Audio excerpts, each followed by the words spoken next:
अस्सलामु अलैकुम dear viewers, आपके फेवरेट इंफॉर्मेटिव चैनल शऊर इन्फो से मैं हूं शब्बीर अहमद। हमारा आज का टॉपिक है पसंदीदा शख्स को अपने इश्क में दीवाना करने का अमल। क्या आप किसी ऐसे शख्स से बेहद मोहब्बत करते हैं जो आपकी तरफ तवज्जो ही नहीं देता? क्या आपकी दुआएं, इंतज़ार और मोहब्बत एक तरफ रह गई है जबकि सामने वाला शख्स आपकी कदर कर नहीं कर रहा? दिल की ये बेबसी, खामोश रातों की सिसकियाँ, आँखों में छुपे हुए आंसू और हर लम्हा महबूब की याद, ये कैफियत सिर्फ वही शख्स समझ सकता है जिसने किसी से सच्ची मोहब्बत की हो। लेकिन याद रखें, अगर मोहब्बत पाकीज़ा हो, नीयत साफ़ हो, मकसद सिर्फ जायज़ रिश्ता या अज़दवाजी ज़िंदगी हो, तो अल्लाह ताला से दुआ और ज़िक्र के ज़रिए मदद मांगना मोमन का बेहतरीन तरीका है।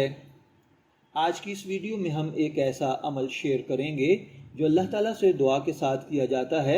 ये कोई जादू टूना या किसी की मर्ज़ी पर ज़बरदस्ती इख्तियार हासिल करने का अमल नहीं, बल्कि अल्लाह ताला से खैर और आसानी की दुआ है।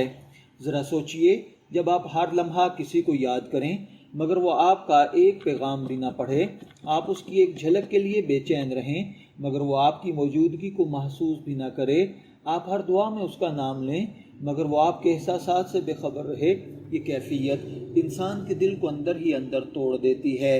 रातें लंबी लगने लगती हैं, दिल हर वक्त बेचैन रहता है और हर आह पर अल्लाह ताला के हुजूर आप इसी के लिए दुआ करते हैं।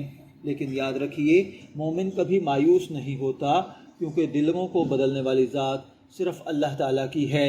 अगर आपकी नीयत पाक है और आप जायज़ रिश्ते या अज़दवाजी ज़िंदगी की ख्वाहिश रखते हैं तो नमाज इशा के बाद बावज़ू होकर किबला रुख बैठ जाएं।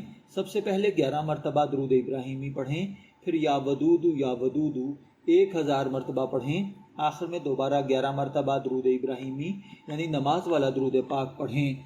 उसके बाद अल्लाह ताला के हुजूर आजिज़ी से दुआ करें, ऐ अल्लाह, अगर ये शख्स मेरे दीन, दुनिया और आखरत के एतबार से बेहतर है तो हमारे दिलों में पाकीज़ा मोहब्बत, खैर, रहमत और आसानी पैदा फरमा, और अगर इसमें मेरे लिए भलाई नहीं है तो मेरे दिल को बेहतरीन फ़ैसले पर राज़ी फरमा। इस अमल को मुसलसल 21 दिन तक करें और मुकम्मल भरोसा अल्लाह ताला पर रखें। याद रखें, किसी भी इंसान को उसकी मर्ज़ी के ख़िलाफ़ मजबूर करना इस्लामी तालीमात के मुताबिक दुरुस्त नहीं है। दुआ और ज़िक्र का मतलब अल्लाह ताला से खैर तलब करना है, ना कि किसी की आज़ादी या इख्तियार को सलब करना। अगर वो शख्स आपके बहक में बेहतर होगा तो अल्लाह ताला बेहतरीन रास्ता पैदा फरमा देगा, और अगर बेहतर नहीं होगा तो यकीन रखिए अल्लाह ताला आपके लिए उससे कहीं बेहतर फ़ैसला फरमाएगा। अगर आपको ये रूहानी वीडियो पसंद आई हो तो वीडियो को लाइक करें, अपने दोस्तों के साथ शेयर करें और हमारे चैनल को ज़रूर सब्सक्राइब करें, ताकि कुरान और सुन्नत की रोशनी में मज़ीद मुस्तनद रूहानी वज़ाइफ और इस्लामी मालूमात आप तक पहुँचती रहें। अल्लाह ताला आपकी हर जायज़ दुआ को कबूल फरमाए, आपके दिल को सुकून अता फरमाए और आपकी ज़िंदगी में खैर व बरकत नाज़िल फरमाए। आमीन। अस्सलामु अलैकुम व रहमतुल्लाह।